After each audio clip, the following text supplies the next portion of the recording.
मान लीजिए आपकी जेब में पेन है या आपने चश्मा पहना है। बच्चा उसे खींचता है, चश्मा उतारता है, तो आप क्या करते हैं?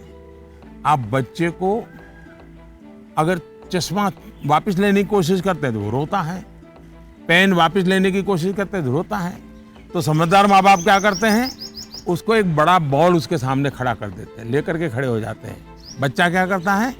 चश्मे छोड़ देता है, पेन छोड़ता है, बड़ा बॉल खेलने के लिए ले लेता है, न रोता है। आसानी से आप सॉल्यूशन निकाल देते हैं। आप उसका माइंड डाइवर्ट करके उसे ज्यादा पसंद की दूसरी पॉजिटिविटी देकर उसे मोटिवेट करते थे। ये जो काम आपने पहले किया है, जब बच्चा बिल्कुल छोटा था, वही काम आप अब भी कर सकते हैं। आपने सुना होगा, एक दीप से जले दूसरा। आपका बच्चा पर प्रकाशित नहीं होना चाहिए। आपका बच्चा स्वयं प्रकाशित होना चाहिए। बच्चों के अंदर जो प्रकाश आप देखना चाहते हैं, वो प्रकाश उनके भीतर से प्रकाशमान होना चाहिए, और वो आपके जागरूक सक्रिय प्रयासों से संभव है। आप अपने एक्शंस में जो बदलाव दिखाएंगे, वो बच्चे बहुत बारीकी से ऑब्जर्व करेंगे। यहां एक और बात की ओर मैं आपका ध्यान दिलाऊंगा। बच्चों को कभी भी भय पैदा करके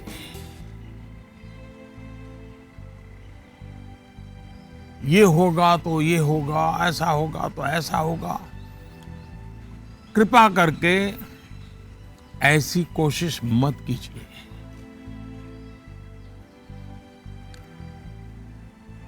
एक प्रकार से वो तरीका लगता तो बहुत आसान है, लेकिन इससे एक तरह से नेगेटिव मोटिवेशन की संभावनाएं बढ़ जाती है। जैसे ही आपने जो हवा खड़ा किया है वो खत्म हो जाता है, बच्चे का मोटिवेशन भी खत्म हो जाता है। और इसलिए पॉजिटिव मोटिवेशन साथ साथ बार बार पॉजिटिव रीइंफोर्समेंट पर बल देते रहना चाहिए। मोटिवेशन का जो मंत्र बच्चों के लिए है, एक प्रकार से वो हम सबके लिए भी है, मनुष्य मात्र के लिए है। Namaste Prime Minister sir, my name is Tanay and I am a student of Salmia Indian Model School, Kuwait. Sir, I have a question to ask you, that how to prepare ourselves for the battle of life. Thank you sir. NaMo app पर मसूरी उत्तराखंड श्रीमान अशरफ खान ने लिखा है, sir, हम सब जब अपने बड़े कजिन्स या दोस्तों से बात करते हैं तो वो कहते हैं कि अभी स्कूल में तो तुमने जीवन देखा ही कहाँ है, जीवन की असली कसौटी तो स्कूल से बाहर निकल करके होगी। मेरा सवाल यह है कि आज हम अपने आप को कल की चुनौतियों के लिए कैसे तैयार करें। तनय, आप तो कुवैत से मुझसे बात कर रहे हो, लेकिन तनय, कभी किसी ने इस बात को मार्क किया है कि तुम्हारे जो आवाज है वो गॉड गिफ्टेड है? क्या कभी तुम्हारे माँ बाप ने, कभी आपके दोस्तों ने, कभी आपके टीचर्स ने कभी कहा है कि आपका ध्यान गया है? आज आपका सवाल सुनने के बाद, खैर रिकॉर्डेड है, लेकिन मैं पक्का मानता हूं कि आपको एक बहुत ही विशिष्ट प्रकार की आवाज परमात्मा ने दी है। कभी उस पर ध्यान दीजिए। ये आपकी बहुत बड़ी विरासत बन सकती है। खैर, मैं तनय की बातों की ओर चला गया, लेकिन जो सवाल आपने पूछे हैं, पहली बात तो ये कि जो लोग आपको ये कहते हैं,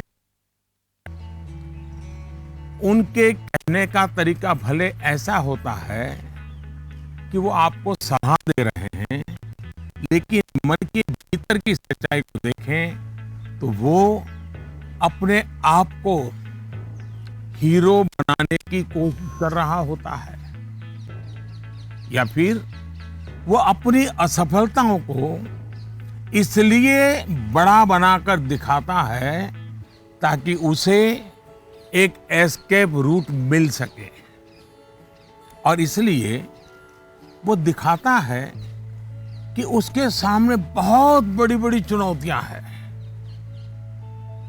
इस विषय में मेरा सीधा सीधा मंत्र है, एक कान से सुनिए और दूसरे कान से निकाल दीजिए। हाँ, ये सवाल बहुत स्वाभाविक है कि 10वीं या 12वीं के बाद क्या? ये हर बच्चे के मन में होता है, और न मैं इससे इनकार कर सकता हूं और न कोई और उससे इनकार कर सकता है। बहुतों के लिए ये सवाल चिंता और निराशा फैलाने वाला हो सकता है। दुर्भाग्य से आज के चकाचौंध भरे युग में सेलिब्रिटी के कल्चर के कारण और उसका प्रभाव होने के कारण स्टूडेंट लाइफ में एक धारणा बन गई है कि जो टीवी पर आता है, जिसकी अखबारों में चर्चा होती है, वैसा कुछ बनना है, वैसा कुछ करना है। ये बुरी बात नहीं है, लेकिन जीवन की सच्चाई से ये बहुत दूर है। ये जो प्रचार माध्यमों में 1000-2000 लोग हमारे सामने आते हैं, दुनिया इतनी छोटी नहीं है। इतनी बड़ी विश्व व्यवस्था, इतना लंबा मानव इतिहास, इतनी तेजी से हो रहे परिवर्तन बहुत सारे अवसर लेकर के आते हैं।